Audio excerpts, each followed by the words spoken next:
Hello and welcome to The Kids Are Alright, a weekly podcast specially for kids that's all about health, happiness and wellness. I'm Michelle and here with me are my co-pilots on this podcast, Buster and Buddy. Hey guys, Buster here. Oh yeah, fan favourite Buddy coming at you. And we're on a mission to help you all feel great and live happy. Here we go. Hey! The kids are all right. So guys, have you ever thought about what you would like to do as a job when you grow up and leave school? Like if you could pick anything at all. Oh yeah, I would defo love to be a chef like Gordon Ramsay, but maybe not so angry. Yeah, that's a good one, Buster. Well, I always dreamed that maybe one day I might be good enough to become a comic book artist. I've even made my very own comic. It's called The Secret Adventures of Buddy Boy and His Sidekick Buster. And, would you believe it, Michelle, they already have a #1 fan. Really? Yeah, it's me. They're great. That sounds brilliant, lads. So I thought I'd go and ask some kids if they could choose to have any job when they grow up, real or made up, what would it be?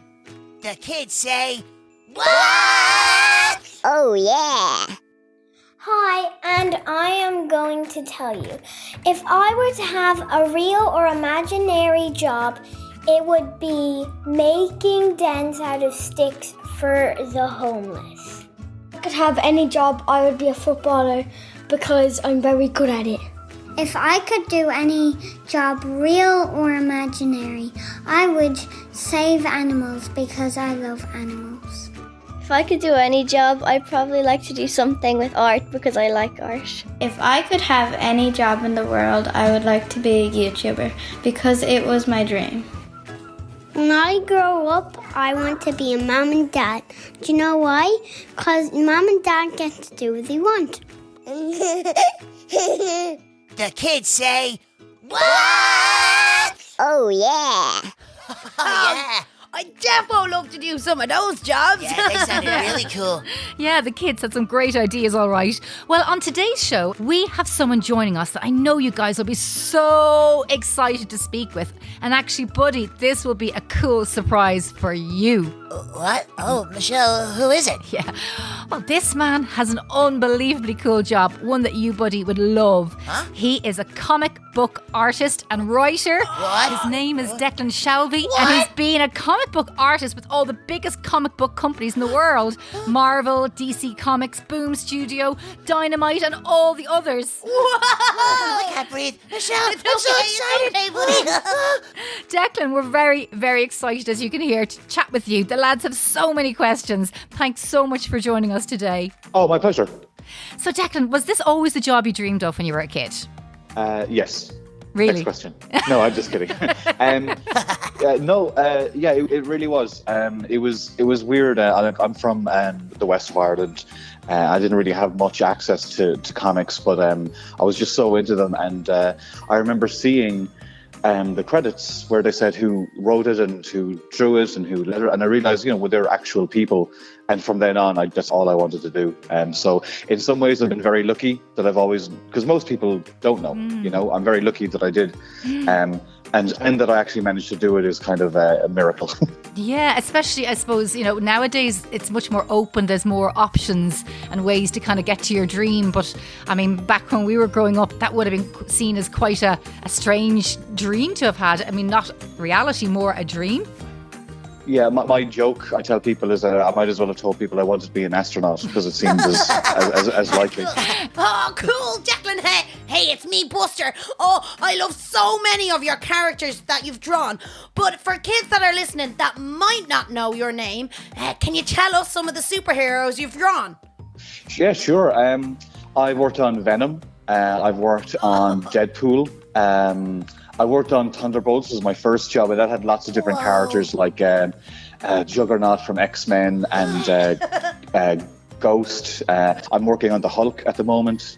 I worked on Moon Knight. Actually, that is going to be a TV show next year. When I was a kid, Iron Man was lame. Really? He was I didn't think he was cool. I didn't think the Avengers were cool. I liked the X-Men and Spider-Man. And now it's so crazy that Iron Man is the biggest character in the world. It's crazy. Wow. Hi, Declan. It's Buddy here. Sorry, I'm really nervous because I'm such a big fan. How young were you when you first started doing your drawings? It's all I can remember wanting to do. My mum told me when I was 4, she caught me drawing on my digital wall, and it's a miracle that I've lived to be this age because of it. But I've just been drawing ever since I can remember.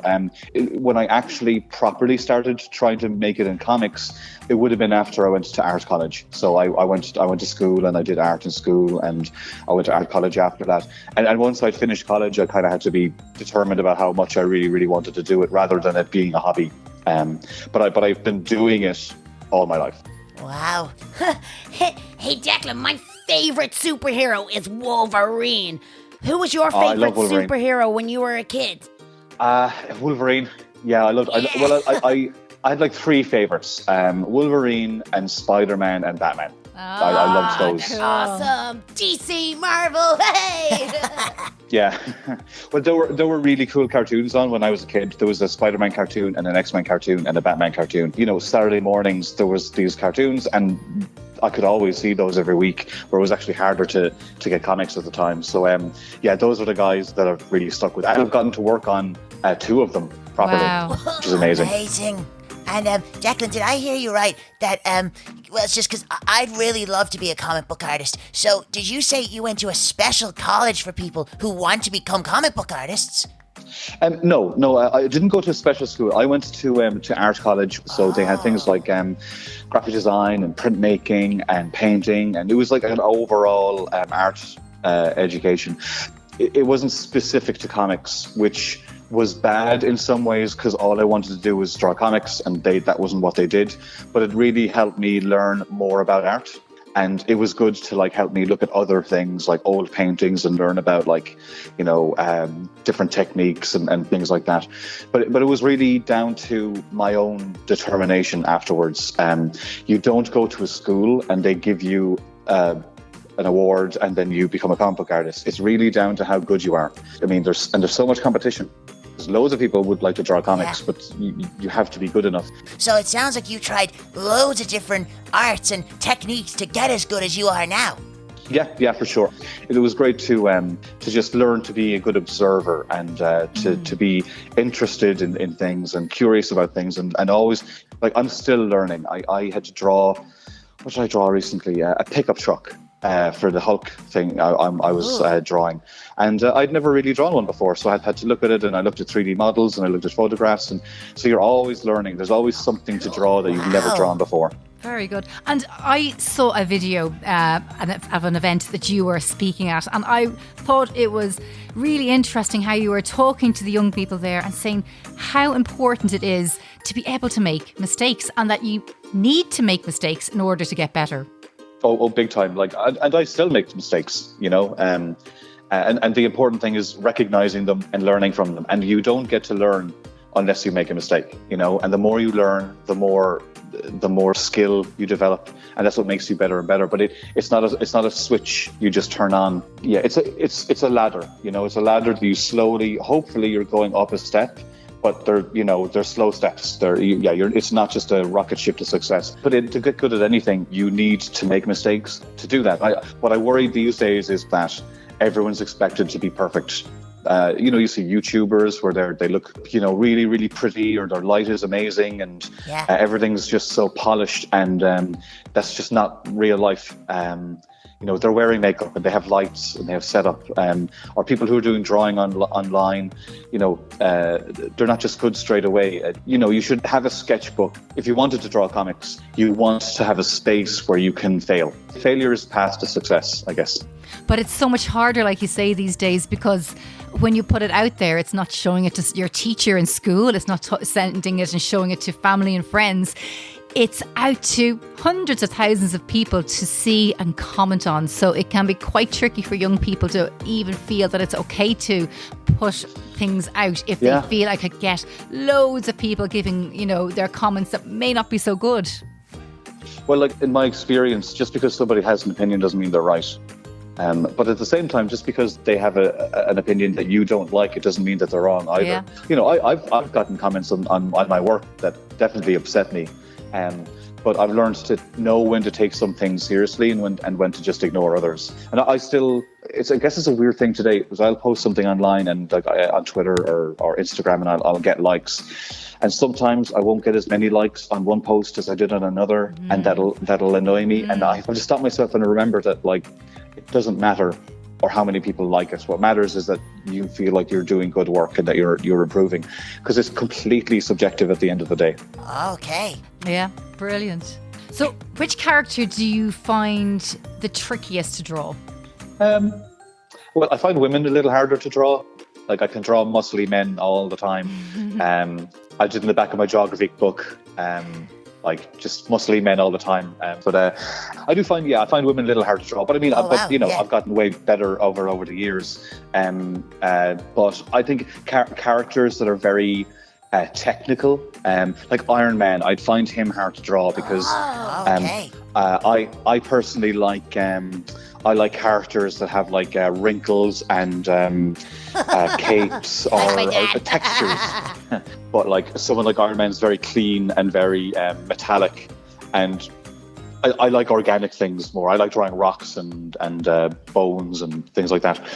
But like drawing lots of machinery, I find difficult, and Iron Man's literally just machinery. Yeah. Most people might not know this about you, but you're not just a comic book artist, but you're also a cover artist. But I've always wondered which one would I prefer to do. So what's the difference between the two jobs? That's a really good question, actually, because not a lot of people consider that it's different. Covers are different because it's more like, in a comic, it's a story. So there's a storytelling flow you need to consider. That's not the case with covers. Covers, you might have heard the phrase, don't judge a book by its cover. Yeah. That's the opposite of what my job is.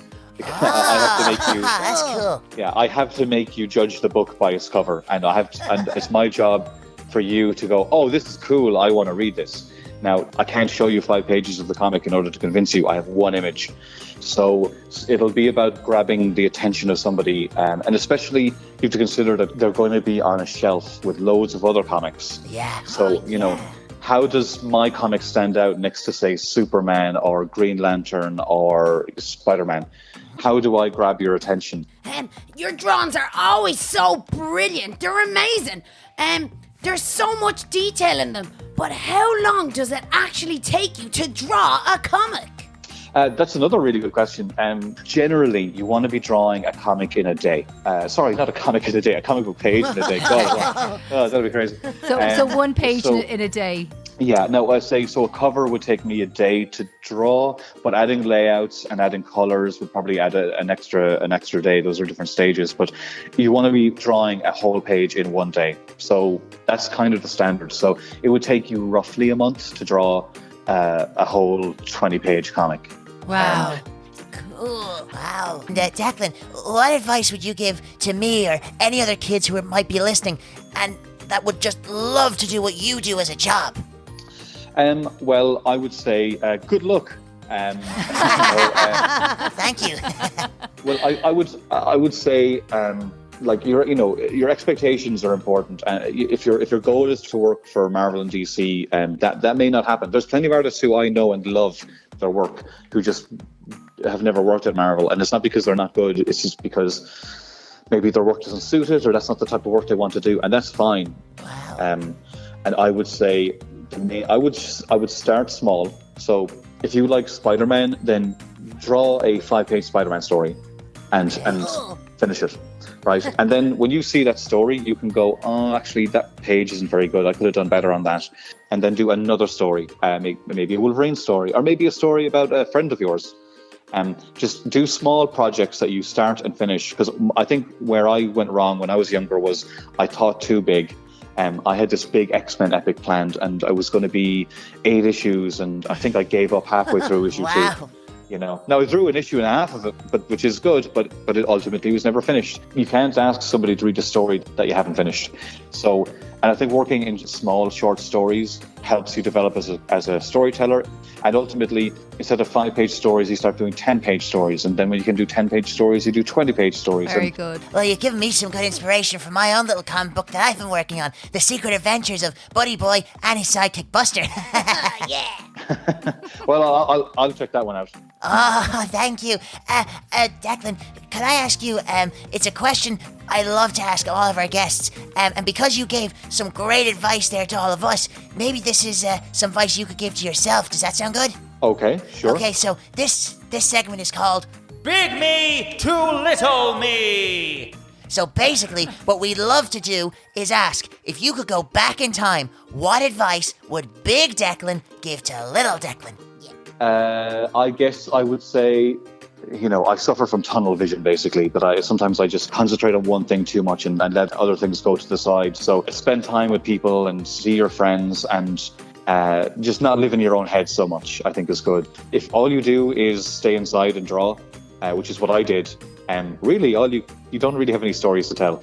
So Declan, thanks so much for all of that. That was really interesting. We learned so much, and it's just so interesting to hear about your job and all you've done and the different stories and characters. So thanks so much for your time. Bye. Thanks, cool. Thank you so much, Declan. Bye. Oh, my pleasure. Bye, guys. It's time to Rewind, recap, rethink time. Yeah. Freak out, yo. Wow, I still can't believe we just talked to one of the biggest comic book artists ever. Oh, what a cool job to have. And I thought his advice was really good too. Not to worry about being perfect all the time. That you have to make mistakes so that you can find out what doesn't work. And then you learn what does work best. Exactly. You have to fail a few times if you want to get it right. Yeah, and even though sometimes it can seem like success can happen really quickly and easily, like when you see it on TV or on YouTube, most things actually take time, lots of work, and plenty of patience. Yeah, he said lots of little baby steps to get to your goal. Yeah, sometimes we can be a bit too hard on ourselves, expecting ourselves to be perfect all the time, and it's just not reality, is it, Buster? Defo not. It's time to rewind, recap, rethink time. Yeah. Freak out, yo. Hey guys, it's that time again. It's time to tickle your funny bone. Hi, my name is Alfie. I am 7. I would like to tell a joke. Knock, knock. Who's there? Boo, boo hoo. There's no reason to cry about it. Hi, I'm Connor, age 9. What did the wall say to the other wall? I'll meet you at the corner. Hi, my name is Louisa May, and my age is 8, but I'm turning 9 on Sunday. And I'm gonna tell a joke. What's a cat's favorite treat on a Friday? An ice cream cone.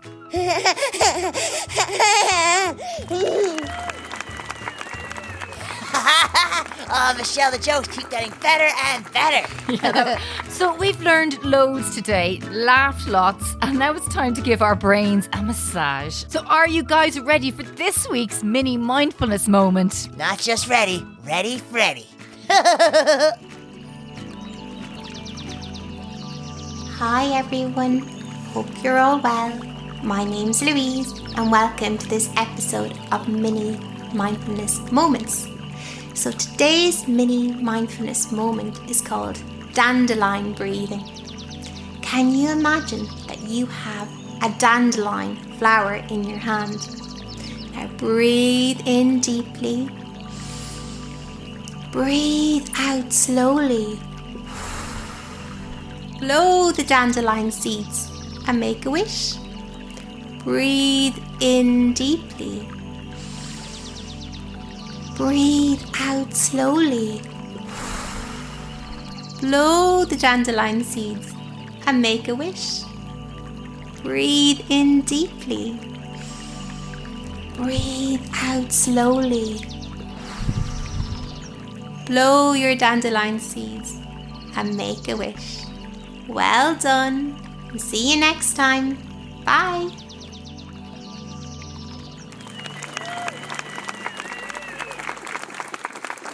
Do you know, it's been great today. Thanks to all the kids who sent in their audio clips. And do you know, if you have something you want to tell us, we want to hear. A story, a question, or your favourite joke. We'd love to hear from you. All you have to do is record it in the voice recorder app on a parent's smartphone and then email it into us.